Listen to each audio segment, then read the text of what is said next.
പിതാവിന്റെയും പുത്രന്റെയും പരിശുദ്ധാത്മാവിന്റെയും നാമത്തിൽ ആമേൻ. എൻ്റെ പ്രിയപ്പെട്ടവരെ, ഇന്ന് സെപ്റ്റംബർ 21 ഞായറാഴ്ച. അമ്മേ പരിശുദ്ധമ്മേ, അമ്മേ പരിശുദ്ധമേ, ദൈവമാതാവേ, ദൈവമാതാവേ, കൃപാസനത്തിലൂടെ ഞങ്ങൾക്കും ഞങ്ങളുടെ ദേശത്തിനും അമ്മ മധ്യസ്ഥം തേടി തന്ന എല്ലാ അനുഗ്രഹങ്ങൾക്കും കൃപകൾക്കും ഞങ്ങളിപ്പോൾ ഹൃദയം നിറഞ്ഞ നന്ദി പറയുന്നു. അമ്മേ പരിശുദ്ധമ്മേ, അമ്മേ പരിശുദ്ധമേ, ദൈവമാതാവേ, 2004 ഡിസംബർ 7 ഉച്ചകഴിഞ്ഞ് 2:30 കൃപാസനത്തിൽ സംഭവിച്ച അമ്മയുടെ പ്രത്യക്ഷപ്പെടലിനെ കുറിച്ച് തിരുസഭയ്ക്ക് സമർപ്പിച്ചിരിക്കുന്ന പഠനരേഖകളുടെ മേൽ സഭാത്മകമായ പഠനം ആരംഭിക്കുവാൻ ഞങ്ങൾ പ്രാർത്ഥിക്കുന്നു. അമ്മേ പരിശുദ്ധമേ, ഭൂസ്വർലോകങ്ങളുടെ രാജ്ഞിയായ അങ്ങയ്ക്ക് ഭൗമ സംരക്ഷണത്തിനായി പ്രപഞ്ചപ്രകൃതിയെ തന്നെ തിരുസഭ പ്രതിഷ്ഠിക്കുവാൻ ഈ പ്രത്യക്ഷീകരണ വഴി ഇടയാക്കണമേ. പരിശുദ്ധമ്മേ, ജപമാല മാതാവേ, സകല കൃപാസനം പ്രാർത്ഥനകളോടും ചേർത്ത് ഞങ്ങളിപ്പോൾ പ്രാർത്ഥിക്കുന്ന ഈ കുടുംബത്തിന്റെ പ്രത്യേക നിയോഗം പറമക്കളെ.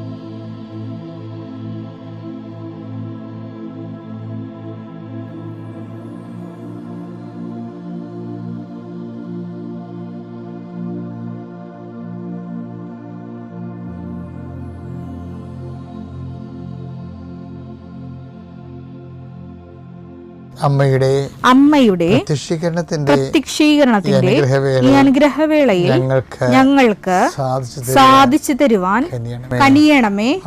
ആമേൻ. വിശ്വാസ പ്രമാണം.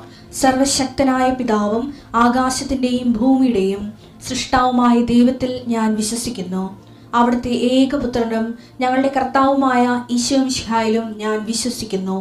ഈ പുത്രൻ പരിശുദ്ധാത്മാവിനാൽ ഗർഭസ്ഥനായി കന്യകാമറിയത്തിൽ നിന്ന് പിറന്ന് പൊന്തിയോസ് പീലാത്തോസിന്റെ കാലത്ത് പീഡകൾ സഹിച്ച് കുരിശിൽ തറയ്ക്കപ്പെട്ട് മരിച്ച് അടക്കപ്പെട്ട് പാതാളങ്ങളിൽ ഇറങ്ങി മരിച്ചവരുടെ ഇടയിൽ നിന്ന് 3-ാം നാൾ ഉയർത്ത് സ്വർഗത്തിലേക്ക് എഴുന്നള്ളി സർവശക്തിയുള്ള പിതാവായ ദൈവത്തിന്റെ വലതുഭാഗത്തിരിക്കുന്നു. അവിടെ നിന്ന് ജീവിക്കുന്നവരെയും മരിച്ചവരെയും വിധിക്കുവാൻ വരുമെന്നും ഞാൻ വിശ്വസിക്കുന്നു. പരിശുദ്ധാത്മാവിലും ഞാൻ വിശ്വസിക്കുന്നു. വിശുദ്ധ കത്തോലിക്കാ സഭയിലും പുണ്യവാന്മാരുടെ ഐക്യത്തിലും പാപങ്ങളുടെ മോചനത്തിലും ശരീരത്തിന്റെ ഉയർപ്പിലും നിത്യമായ ജീവിതത്തിലും ഞാൻ വിശ്വസിക്കുന്നു. ആമേൻ. സ്വർഗ്ഗസ്ഥനായ ഞങ്ങളുടെ പിതാവേ, അങ്ങയുടെ നാമം പൂജിതമാകണമേ. അങ്ങയുടെ രാജ്യം വരണമേ. അങ്ങയുടെ തിരുമനസ് സ്വർഗത്തിലെ പോലെ ഭൂമിയിലും ആകണമേ. അന്നു വേണ്ടുന്ന ആഹാരം ഇന്ന് ഞങ്ങൾക്ക് തരണമേ. ഞങ്ങളോട് തെറ്റ് ചെയ്യുന്നവരോട് ഞങ്ങൾ ക്ഷമിക്കുന്നത് പോലെ ഞങ്ങളുടെ തെറ്റുകൾ ഞങ്ങളോടും ക്ഷമിക്കണമേ.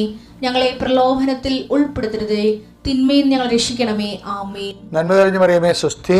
കർത്താവ് അങ്ങയുടെ കൂടെ സ്ത്രീകളിൽ അങ്ങ് അനുഗ്രഹിക്കപ്പെട്ടവളാകുന്നു. അങ്ങയുടെ ഉദരത്തിൻ ഫലമായി ഈശോ അനുഗ്രഹിക്കപ്പെട്ടവനാകുന്നു.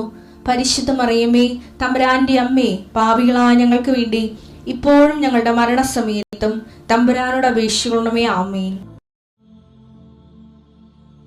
കർത്താവേ, നിന്റെ ഉന്നതമായ നാമത്തിന് സ്വസ്ഥം ചെയ്യുന്നു. കർത്താവേ, നിന്റെ വിശുദ്ധ പൗരോഹിത്യത്തെ മഹത്വപ്പെടുത്തണമേ. ഈശോ ഇന്ന് യാത്ര ചെയ്യുന്നവരെ ആശ്രയിച്ച് പ്രാർത്ഥിക്കുന്നു. ഈശോ ഇന്ന് ദേവാലയത്തിൽ പോകേണ്ട ദിവസമാണ്. ഇന്ന് അങ്ങയുടെ വിശുദ്ധ ബലി പങ്കെടുക്കേണ്ട ദിവസമാണ്. ഇന്ന് ഞായറാഴ്ചയാണ്.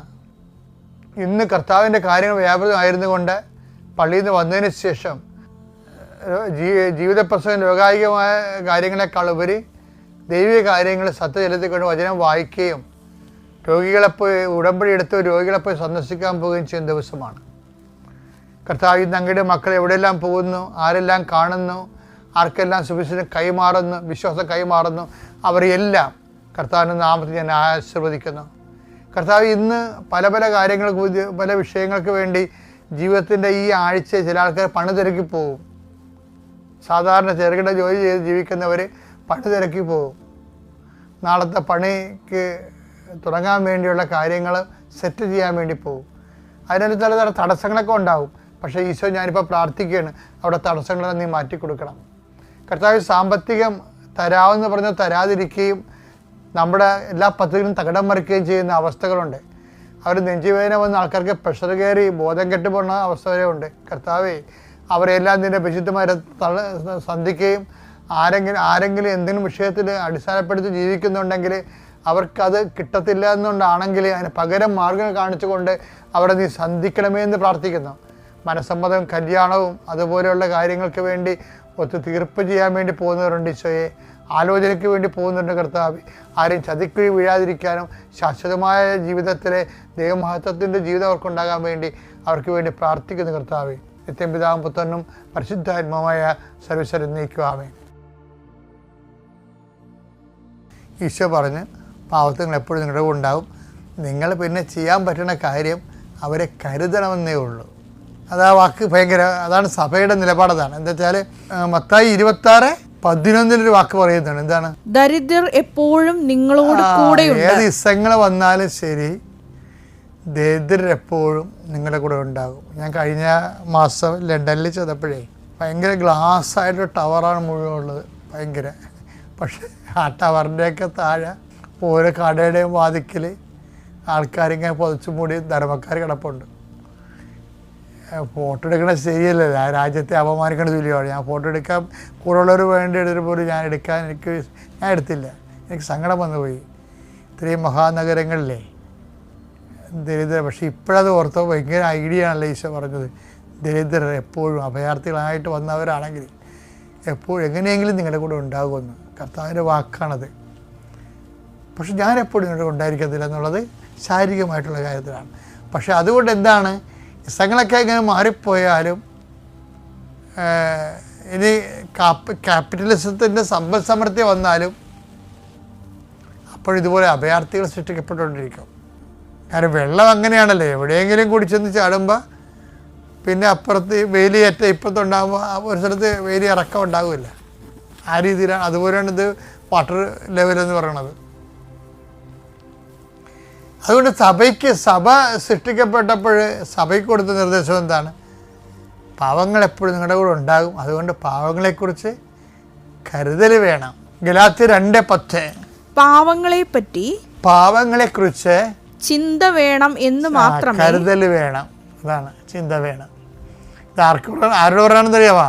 പത്രോസ് സഭയുടെ അടിസ്ഥാന ശില പൗലോസിന് കൊടുക്കുന്ന നിർദ്ദേശമാണ്. ജാതി സഭകളിലാണ് അയാൾ അങ്ങനെ പ്രവർത്തിക്കുന്നത്. പക്ഷേ ഞങ്ങൾ പറഞ്ഞ ഇത്രയേ ഉള്ളൂ. ആ വചനം വായിച്ച് ഗലാത്യർ 2:10 പാവങ്ങളെപ്പറ്റി ചിന്ത വേണം എന്ന് മാത്രമേ, പാവങ്ങളെക്കുറിച്ച് ചിന്ത വേണമെന്ന് മാത്രമേ ഞങ്ങളോട് അവർ ആവശ്യപ്പെട്ടുള്ളൂ. പൗലോസ് പറഞ്ഞു, ഞങ്ങളോട് സഭ ആവശ്യപ്പെട്ടുള്ളൂ. അതുതന്നെയാണ് എൻ്റെ തീവ്രമായ താല്പര്യം. അതാണ് സഭയുടെ നിലപാടെന്ന് പറയുന്നത്. അതാണ് കാര്യം. ബാക്കിയെല്ലാം എന്താ സംഭവിക്കുന്നത്? ബാക്കി എങ്ങനെ വാളെടുത്താലും വാളാൽ തന്നെയാണ് തീരത്തുള്ളത്. ശാശ്വത പരിഹാരം ഉണ്ടാകത്തില്ലെന്ന് സഭയ്ക്കുന്ന പോലെ വളരെ വ്യക്തിമെനയുള്ള കാലികമായും കാലദേശ പ്രസക്തമായിട്ടുള്ള വളരെ കരുത്തുറ്റ നിലപാടാണ് സഭ ഈ വിഷയത്തിൽ എടുത്തിരിക്കുന്നത്. സഭയുടെ മക്കളും അങ്ങനെ തന്നെയാണ് എടുക്കേണ്ടത്. അത്യപൂർവ ദൈവാനുഭവങ്ങൾ ഇനി നിങ്ങൾക്കും സ്വന്തം. ഈ യൂട്യൂബ് ചാനൽ ഇതുവരെ സബ്സ്ക്രൈബ് ചെയ്തിട്ടില്ലെങ്കിൽ ഇപ്പോൾ തന്നെ സബ്സ്ക്രൈബ് ചെയ്യുക. ഈ വീഡിയോ ഇപ്പോൾ തന്നെ നിങ്ങളുടെ സുഹൃത്തുക്കൾക്ക് ഷെയർ ചെയ്തുകൊണ്ട്